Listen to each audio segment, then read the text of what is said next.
ಸಾವಿರ ಸುಳ್ಳು ಹೇಳಿ ಒಂದು ಮದುವೆ ಮಾಡು ಅನ್ನೋ ಗಾದೆ ಮಾತಿದೆ.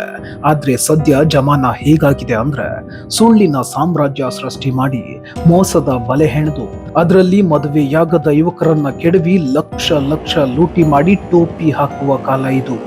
ಈ ಸುಳ್ಳಿನ ಮದುವೆಗೆ ಅವಿವಾಹಿತ ಯುವಕರೇ ಟಾರ್ಗೆಟ್. ಹೀಗೊಂದು ಗ್ಯಾಂಗ್ ರಾಜ್ಯದ ಗಡಿ ಭಾಗದಲ್ಲಿ ಆಕ್ಟಿವ್ ಆಗಿದೆ.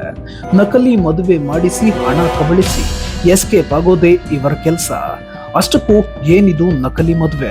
ಈ ಗ್ಯಾಂಗ್ ಹೇಗೆ ಕೆಲಸ ಮಾಡುತ್ತೆ ಅನ್ನೋದನ್ನ ಕೇಳಿದ್ರೆ ನೀವು ಕೂಡ ಒಂದು ಕ್ಷಣ ಶಾಕ್ ಆಗ್ತೀರಾ.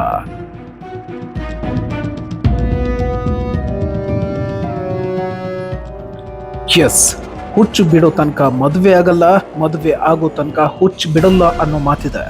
ಹೀಗೆ ಮದುವೆ ಹುಚ್ಚಿಗೆ ಬಿದ್ದ ಹುಡುಗರನ್ನ ಟಾರ್ಗೆಟ್ ಮಾಡಿ 4 ಲಕ್ಷ ಹಣ ಕೊಟ್ರೆ ಹುಡುಗಿ ತೋರಿಸ್ತೀವಿ, ಒಪ್ಪಿದ್ರೆ ಅಲ್ಲೇ ಮದುವೆನೂ ಮಾಡಿಸ್ತೀವಿ ಅಂತ ನಂಬಿಸೋ ಈ ಖತರ್ನಾಕ್ ಗ್ಯಾಂಗ್ ಮೊದಲು ಅವಿವಾಹಿತ ಯುವಕರಿಂದ ಲಕ್ಷ ಲಕ್ಷ ಹಣ ಪಡೆದು ಆಮೇಲೆ ಮದುವೆನೂ ಮಾಡಿಸಿ ವಾರ ಕಳೆಯುತ್ತಿದ್ದಂತೆ ವರನ ಮನೆಯಲ್ಲಿರೋ ಹಣ ಆಭರಣ ದೋಚಿ ನಾಪತ್ತೆಯಾಗುತ್ತೆ. ಇದೇ ಇವರ ಕಳ್ಳಾಟ. ಹೀಗೆ ಮೋಸದ ಜಾಲ ಬೀಸಿ ನಕಲಿ ಮದುವೆ ಮಾಡಿಸಿ ಇನ್ನೇನು ಹಣ ಒಡವೆ ತಗೊಂಡು ಎಸ್ಕೇಪ್ ಆಗ್ಬೇಕು ಅನ್ನೋಷ್ಟರಲ್ಲಿ ಗ್ಯಾಂಗ್ ಒಂದು ತಗಲಾಕೊಂಡಿದೆ. ಇವರುಗಳ ಕಳ್ಳಾಟ ಬಟ ಬಯಲಾಗಿದೆ.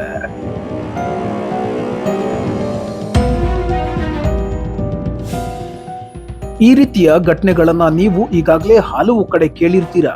ಸದ್ಯ ಈ ರೀತಿಯ ನಕಲಿ ಮದುವೆಗೆ ಸಾಕ್ಷಿಯಾಗಿರೋದು ಬೆಳಗಾವಿ ಜಿಲ್ಲೆಯ ರಾಯಭಾಗ ತಾಲೂಕಿನ ಕಂಕಣವಾಡಿ ಗ್ರಾಮ. ನಕಲಿ ಮದುವೆ ಮಾಡಿಸಿ ಮೋಸ ಮಾಡಿ ಹಣ ಒಡವೆ ಲೂಟಿ ಮಾಡಿ ಎಸ್ಕೇಪ್ ಆಗಲು ಸ್ಕೆಚ್ ಹಾಕಿದ್ದ ತಂಡವನ್ನ ಹಿಡಿದ ಜನ ಪೊಲೀಸರಿಗೆ ಒಪ್ಪಿಸಿದ್ದಾರೆ. ಆದ್ರೆ ಮರ್ಯಾದೆಗೆ ಅಂಜಿದ ವರ ದೂರು ದಾಖಲಿಸಲು ಹಿಂದೇಟು ಹಾಕಿದ್ದಾನೆ. ಹೀಗಾಗಿ ಮೋಸ ಮಾಡಲು ಬಂದವರಿಗೆ ಪೊಲೀಸರು ಸರಿಯಾಗಿ ಕ್ಲಾಸ್ ತಗೊಂಡು ಕಳುಹಿಸಿದ್ದಾರೆ. ಈ ಗ್ಯಾಂಗ್ ಹಲವಾರು ಕಡೆಗಳಲ್ಲಿ ಇದೇ ರೀತಿ ಮಾಡಿದೆ ಎನ್ನಲಾಗ್ತಿದ್ದು, ವಂಚಿಸಿ ಮೋಸ ಮಾಡಿ ನಂತರ ಲೂಟಿ ಮಾಡೋದೇ ಈ ಗ್ಯಾಂಗ್ನ ಕೆಲಸ.